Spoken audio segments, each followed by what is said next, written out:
Hello again, everybody, and welcome to another show, Hall County Sports. I'm your host, Gary Glenn.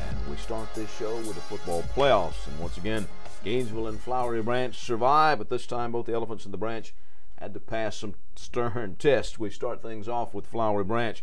Leo Manzo kicked an early field goal for a 3-0 lead, but the Falcons wound up playing catch-up a short while later. The Falcons, though, took a late lead and extended it to 10, 31-21, and that's the way it wound up. Quarterback Candler Coker had a part in 3 touchdowns and led the team in rushing with 121 yards and passing with 122. Jeremy Haley had a 4-yard score. Coker's scoring passes were to Chris Dilly for 40 yards, and in the third to C.J. Curry for 10 yards and 6 more points, and that's when they got the lead back. Coker added the insurance touchdown in the fourth. The Falcons have a road date at 4A's top-rated team, Tucker. This Friday, the unbeaten Tigers waxed Griffin 46-0. They have won 26 of their last 27. Back to the show now, Coach Lee Shaw of the Falcons. And Lee, I was there for you a while, and it was good to see you come back because you haven't had to do that very often this year. Yeah, our kids battled. Our defense really responded to the last few weeks of kind of taking it on the chin, not playing very good defensively, and we beat a really good football team, especially offensively. They were very dangerous, and our kids just found a way to win again. Well, we talked about that, you and I, last week when you said it was a real concern that you've been giving up that many points. But then, as you said, you sort of hunkered down. We did. Second half especially, we played really physical and felt like we hit them in the mouth and played more physical than they did. Early in the game, though, we had our troubles. You know, they had their speed, and you can't simulate that in practice, that kind of speed that they had in the split-back veer, and they run it really good. So our kids settled down. Defensive coaches made some good calls, and we got them in the right spot. A pretty complete game, Lee. Offense, defense, and special teams, and that's what it takes this time of year to advance. Absolutely, yeah. I felt like all the way around. We still, I don't think, have played our best game yet. I think we're going to have to against Tucker, though. We'll talk a little bit more about that in a minute, but let's go back to this game on Friday night. Now, although you did have to play catch-up for most of the night, no panic there. You just were taking care of business. I felt like we played comfortable as far as nobody panicked. Felt like we had enough offense that we could take control when we needed to. We did a few tricks, did a reverse, came out second half, kicked an onside kick, and flipped the score on them. That's right. And that was a huge momentum swing. Then we went for 2 when really probably didn't have to go for 2 down there at the end, but it put it to 10 points, and that was just demoralizing for them. And you could kind of see all the air go out of their team. So played a few mind games and a little riverboat gambler, but it paid off in the very end. What did you see on their when they lined up that led you to try that onside kick in the second half? Or did you see anything? It was just a roll of the dice? No, we saw that their end guy was cheating towards the hash and giving us a lot of space on the edge. And we had already had early in the season an onside kick where we're in that scrum kick where everybody's lined up together and we just kick it forward. And I think they thought that was coming. The coach was coaching them up, and it looked like they started squeezing a little more, and we kicked it on the edge, and it was just Leo did a great job, best onside kick he's had, and our kids hit the guys they were supposed to, and we recovered it, and huge momentum swing to start the second half. Good crowd for you there too. Oh, the Branch always travels well. We always come out at the home games well. They've been behind us since day one, and that's a key for us. Anytime we play at home, we've got the following. Well, to say it's a cliche is kind of understating things, but your work's cut out for you now, Lee. I mean, these guys are unbeaten. As I said, they won 26 of their last 27. Strong tradition. A lot of people don't remember the strong tradition of football at Tucker for many years. Absolutely. You know, it reminds me of '09 when we had to go to Carver Columbus and play Carver, who I thought was the best team in the state, at their place in the quarters, and had to pull off really a drive in the very end to completed 2 fourth-down conversions, and we ended up beating them. And so there's hope. You know, it's a real David and Goliath story, but you know, David won, so that's true. What we're banking on. People always say that David and Goliath, but they forget that David was the one that won. That's right. What's it going to take? I mean, you know, you say people think about perfect games or whatever, but I mean that's almost impossible to do. But you just can't get rattled. You just got to keep taking care of business, right? Got to continue to play physical. You know, we've got to make sure that we rally to the ball, secure tackles because they can fly, and we got to make sure that we we don't turn the ball over. If we turn the ball over, it's going to get ugly in a hurry. So we just have to play sound defensively and put some points on the board. Well, I'm going to wish you good luck to the Branch and keep on going, because you've done it before. You're not intimidated. That's right. Our kids are excited about it. And in this Thanksgiving week, plenty for y'all to be thankful for. Absolutely. Always thankful for family and opportunity and friends and football. And I want to congratulate your youth team. They won their division, the Hall County Championship, and in fact, your Junior Falcons were undefeated, so things look pretty good for the Branch. Future looks great. We've got a great Junior Falcon program. They do a great job down there, and they're all in. They bought in. All right, Lee. Come back next week, okay? Thank you. All right, I let us know how appreciate you do. All right, Lee Shaw, head coach of the Flowery Branch Falcons. We're back with the round ball starting up. That story next when Hall County Sports continues. There are moments in life that you wish would last forever. Dreams that really do come true. Treasures worth protecting. And a future to prepare for. Turner Wood & Smith is with you every step of the way. Established in the Gainesville area in 1905. Turner Wood & Smith has become Northeast Georgia's largest independent insurance agency by offering professional service at competitive prices. Turner Wood & Smith, ensuring your future since 1905. There are hundreds of options when choosing apparel or promotional items at J. Geyer Advertising and the Trophy Case. We're all about quality and competitive pricing. Sports items are in stock. Look for special pricing on Letterman jackets, corporate apparel, corporate gifts, and custom embroidery.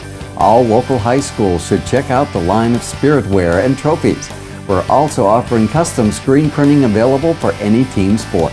Be on the winning side when you choose J. Geyer Advertising and the Trophy Case, locally owned and operated at 250 Dawsonville Highway, Gainesville. Call 770-718-0062 or on the web at jgeyer.com and trophycaseltd.com. If you are looking for a quality used car, then look no further than the Car Store on McKellar Road between Gainesville and Beaufort. You won't find clunkers or junkers at the Car Store, just vehicles you'll be proud to own. At the Car Store, they can finance you on the spot, no matter what your credit is. They have a variety of plans. You can even phone your payments in. At the Car Store, they've been giving outstanding service to the community for over 20 years. At the Car Store, everybody rides. Come on down to the Car Store. We can make you happy. My name's Bob Watson, and I guarantee it.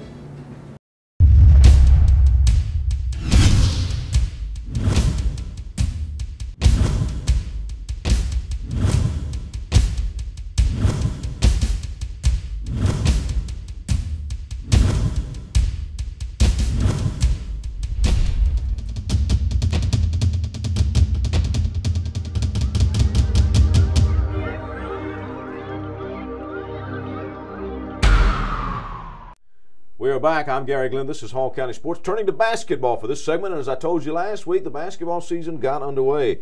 The defending independent Christian schools of Georgia, Alabama, North Georgia Christian Chargers, the champions of that league. Chargers got off to a good start this past week with a 59-27 win over Brandon Hall. Dylan Boonstra with a double-double, 18 points, 12 rebounds, while adding 6 blocked shots. Lakeview's girls opened the season with a 45-43 win over West Hall. Taylor Hanty led the Lady Lions with 18 points, 12 of them coming on threes. Kaylin Gaddis of West Hall also scored 18 for the Lady Spartans. Now, the Lakeview boys opened with a 72-48 loss to North Cobb. Joel Larson led the Lions with 10. And the Lakeview girls went to 2-0 on the young season with a narrow 34-33 win over North Cobb. Kelsey Gilbert led the Lady Lions this time with 12. Chesterton's girls zapped Lanier 48-19. Megan Kinnemer with a double-double for the Lady Eagles, 19 points and 10 rebounds. East Hall's boys lost 93-74 in the first game of the Bulldog Classic at North Gwinnett, despite 32 points from J.C. Hampton and 20 from Hayden Chapman. West Hall's boys survived Duluth 49-46 in a tournament down in Jefferson. Hunter Atkinson with 14 and A.J. Stevens 11. The Lady Spartans fell to Duluth 42-35. Brooke Reed with 11 for West Hall. Johnson boys had a 60-49 season opening loss to Wanda Barrow, despite Matt Hollis's 32 points. The Knights are hosting their tip-off classic this week. Now, the 52nd annual Learland Tournament will again take place during Christmas break. This year's tournament scheduled to go from December the 19th through the 22nd at East Hall and Johnson High Schools. The longest-running non-postseason tournament in the state last year, swept by the East Hall boys and girls. Now, they will feature a full schedule of games on Monday, December the 19th, all at East Hall, beginning at 9 a.m., running to a final tip-off of 8 p.m. that night. So the girls' semifinals will then take place on December 20th at East Hall, with the boys' semifinals on Wednesday, December the 21st at Johnson, and the girls' and boys' championship games the next night, all played at Johnson High in Oakwood. And we bring to the show now an old friend of mine, known him for quite a few years now. It's kind of scary sometimes, Ross, how many years we have known each other and all the projects we worked together. But you are, once again, the tournament director of Lanierland. Yeah, that's what they tell me. So we're at it again. A daunting task, to be sure. I mean, you got so many teams and so many things to get together. How do you bring it all together? Well, it just kind of flows. You know, it's been since 52 years. I've been doing it for like 5 or 6 years. The coaches just know what they need to do, and they just give me the information, and we just go with it. And it just runs itself pretty much. I don't have to do a whole lot. Well, but you split it up, once again, at 2 different schools this year. Well, what's the thoughts behind that? Well, we rotate it. All the schools, every 4 years, they host either the first 2 days or the second 2 days. And so this year it ends up at East Hall the first 2 days, what they call the co-host. The main host being the finals is with Johnson. Okay, all right. Is it way too early? I mean, I know you've been around high school athletics for a long, long time, both here and elsewhere. Is it kind of way too early to just see if we got favorites? I mean, East Hall swept it last year. Well, you know, looking at what it looks like this year, you know, every year it changes, of course. Yeah. I don't know. I've been kind of listening and reading the different previews and hearing different people talk about it and everything. It's wide open this year. I don't know that there's a team everybody's expecting to dominate this year. The great thing about this year, again, like last year, this is the only place to where we can crown a Hall County champion. There's 4 different classifications being played in this tournament. Lakeview Single A, East Hall Double A, all the AAA schools, and Flower Branch 4A. So they don't all play each other during the season. So this is where a Hall County champion comes from.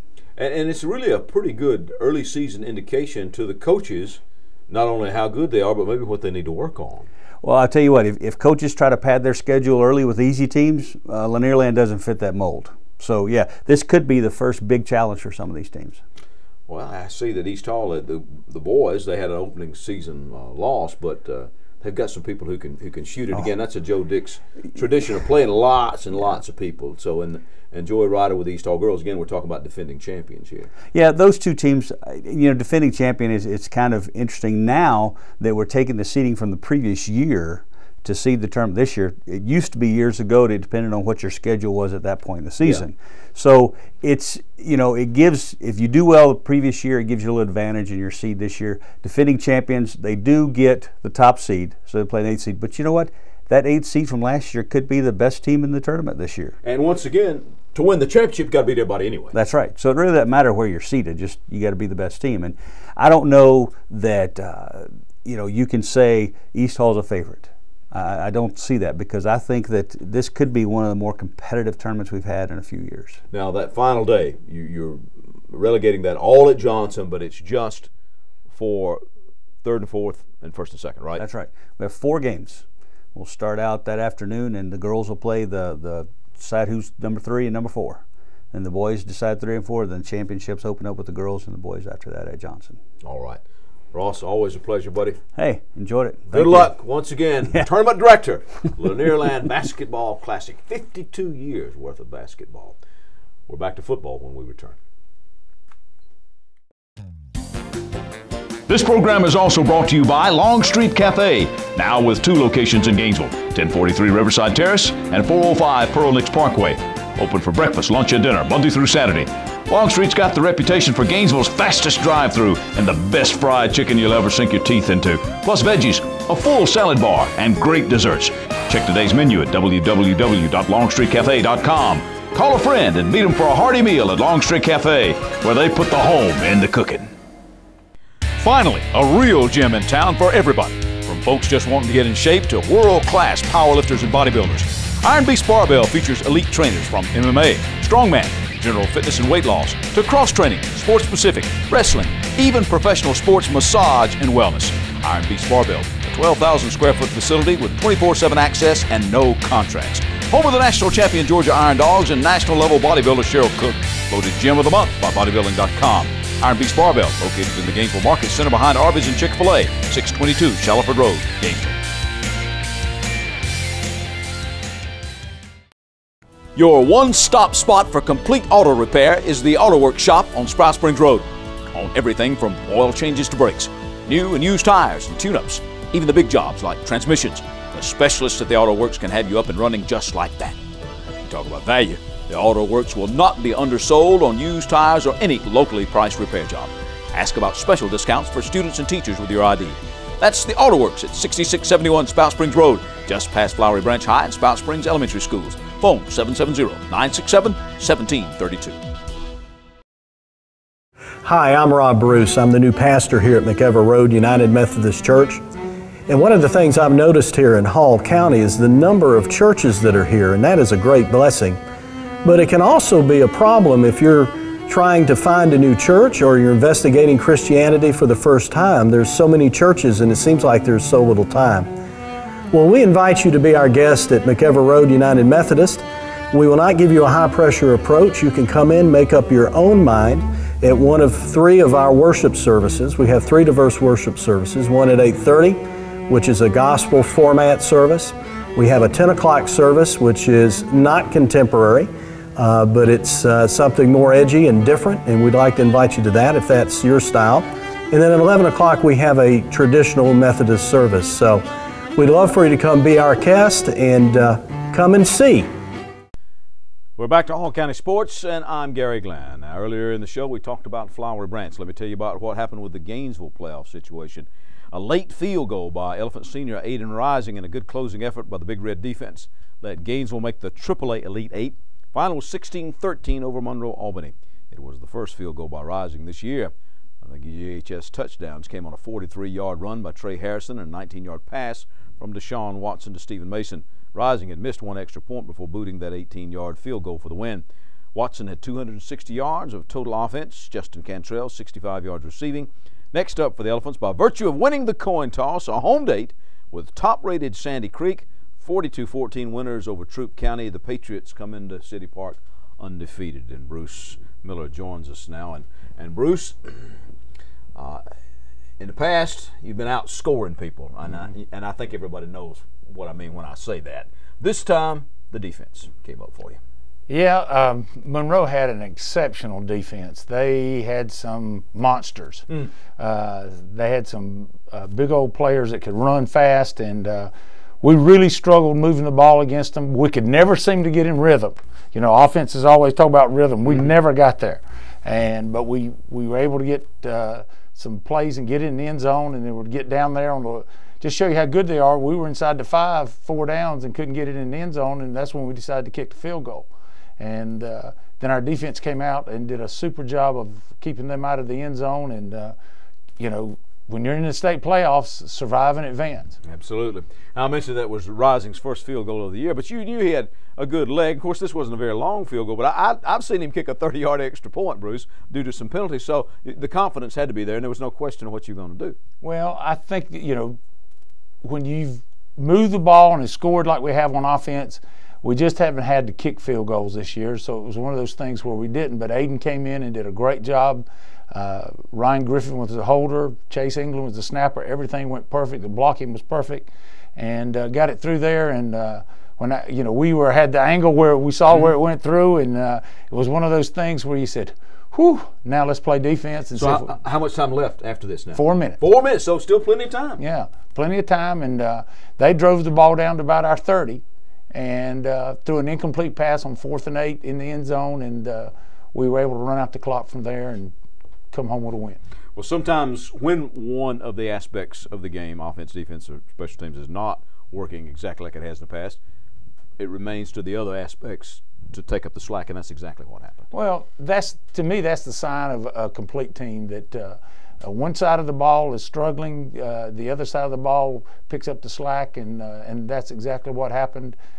And our kicking game was very good during the ball game, and so we won two of the aspects, and so 2 parts of the game, and so we were able to win the game by 3 points. Now, top-rated Sandy Creek, and I mentioned before they are undefeated. In fact, they won the Class 4A state title in 2009 before they went down to Class AAA, and they were unbeaten last year. They are 41 consecutive game winners. Last loss, a 28-27 double overtime defeat by East Coweta in the 2009 season opener. Their last loss to a Class AAA team, which I believe was North Hall, was 4 years ago. So they come in with a lot of credentials, Bruce. Now, doesn't take much to get your attention this week. No. Sandy Creek is a very, very good football team, very well coached. I have been watching them, and I'm trying to find a weakness right now. But you know, that's one of those things that you face that you should expect when you get to the Final 8. There's not going to be any slouches. It's going to be a bunch of good football teams, and you know, we're fortunate enough to be here. Now we got to go play and see what we can make happen. And I mean, it's a cliche, but to be the best, you got to beat the best. Exactly. You're going to have to face somebody like this anyway, so you might as well go ahead and see what you got. Well, I think so. You know, if you're going to win the state championship, I think you got to go through them. You know, we'll get a chance, and thank goodness we won the coin toss, and be back here at City Park 7:30 Friday night. At least you got a little bit of the luck going that way. Now, when you talk about a perfect game, that's really not feasible, perfect game, but I guess one of the keys to this one is also to stay composed, keep your composure, because you know there are going to be ebbs and flows in the game. Oh, when you get to the Final 8, there's going to be ebbs and flows at any point. But now we're playing the #1 team in the state, and so there are. And it's how you react to those things. If you don't let it get you completely down, if you can stay as even keel as possible, and just keep going and keep making things happen, and keep fighting until 48 minutes is up. All right, Bruce. Come back next week. All right. Thank you. Good luck to the Red Elephants. We'll see you on Friday night at City Park. Now, we're going to wrap it up with more on the local sports scene and some remembrances of a broadcasting legend who paid a visit or two here with us in Hall County when Hall County Sports concludes.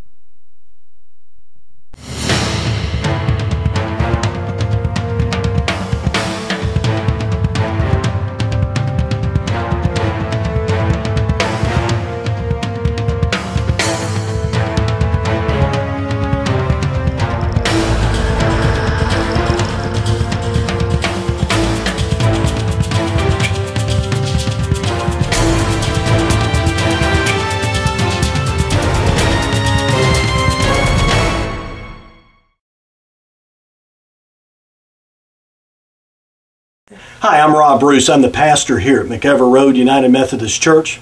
And I was thinking this morning about how complicated life is. We have a lot of choices to make in life and not a whole lot of guidelines to do it sometimes. It's like being a parent. You know, I'd hoped when I was a parent that our kids would come into the world with their instructions printed on their bottom, but unfortunately that wasn't the case. And parenting is so much guesswork.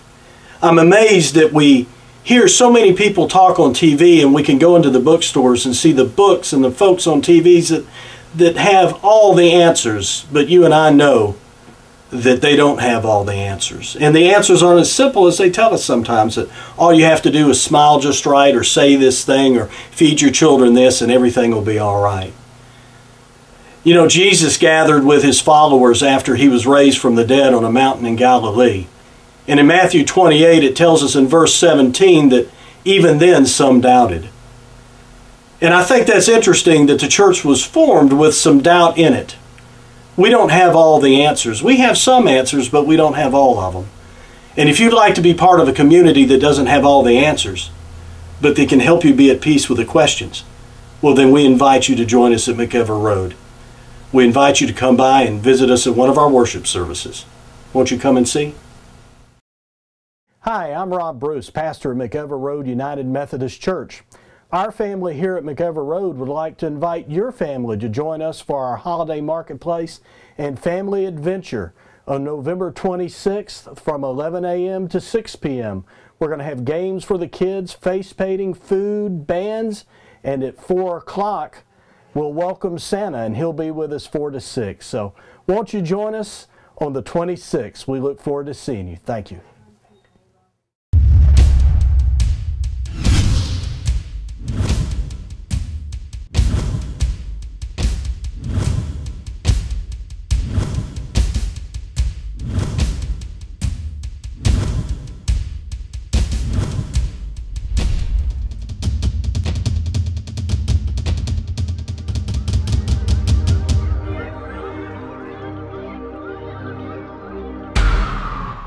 Hall County Sports is brought to you in part by Green Ford on Browns Bridge Road in Gainesville. Check out the latest deals. And remember, when you go green Ford.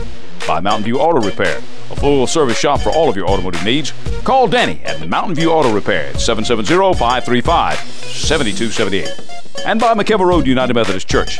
Visit us on McKelvey Road in Oakwood with 3 worship services every Sunday morning, Kids Town and adult small groups. McKelvey Road United Methodist Church is dedicated to transforming the world through the good news of Jesus Christ. We're back. I'm Gary Glenn, starting a wrap-up this week with swimming. Yep, more and more of our teams are doing that. The Flowery Branch boys, in fact, swam second to North Oconee in the Flowery Branch Invitational at the Francis Meadows Aquatic Center. The Branch boys' 200-yard individual medley team of Connor Cudney, Jake Hansen, Robbie Mix, and Zach Miller-Hogg won that event in 1:39.71.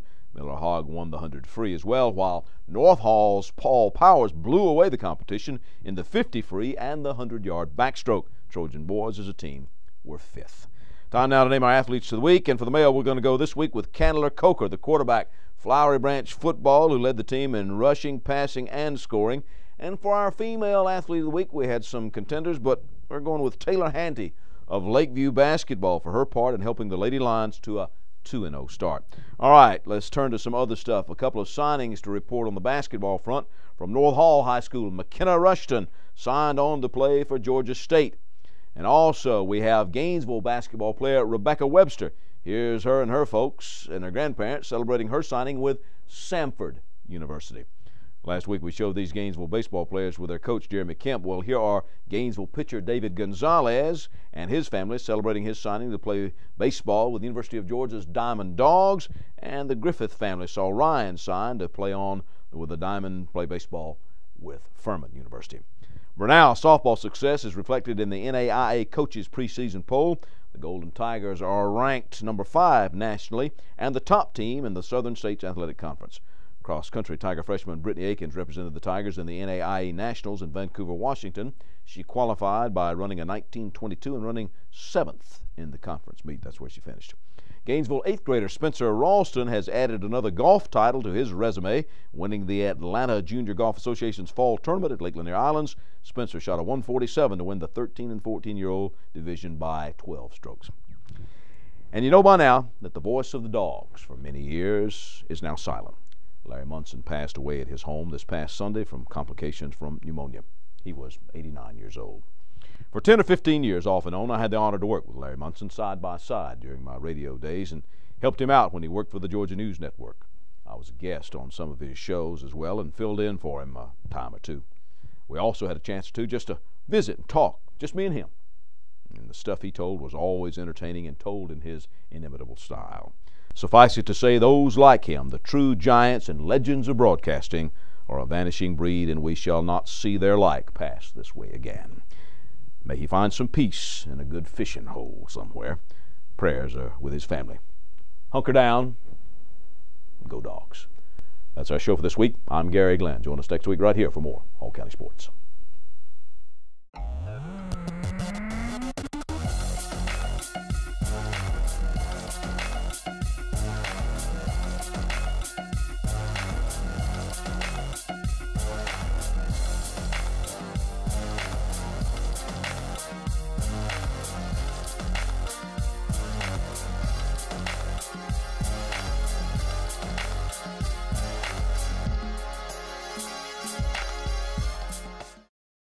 Hi, I'm Rob Bruce, pastor at McEver Road United Methodist Church.